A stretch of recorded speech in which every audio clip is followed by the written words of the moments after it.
ოჯახები რო ინგრევა, ხო? ეს არის ნიშანი ჩვენი უღმერთობისა, გესმით? ჩვენი უღმერთობის, როგორ გეყვარება შენ სამშობლო? როგორ გეყვარება დავითის და თამარის და გრიგოლ ხანძთელის საქართველო? როდესაც შენი ცოლი არ გიყვარს. ესე იგი 3-4 შვილი გაგიჩინა და მე ახალგაზრდა გოგო ნახე და გაეკიდე.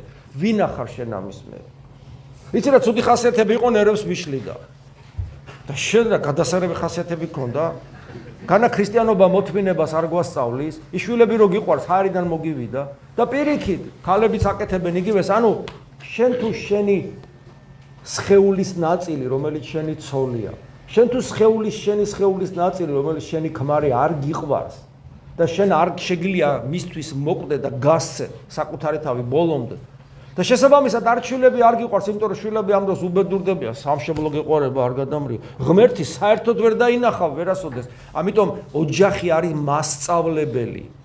მასწავლებელი ჩვენი ადამიანობისა, ღვთის ხატობით და მსგავსობისა და ჩვენი მასწავლებელი ქრისტეს სიყვარულისა.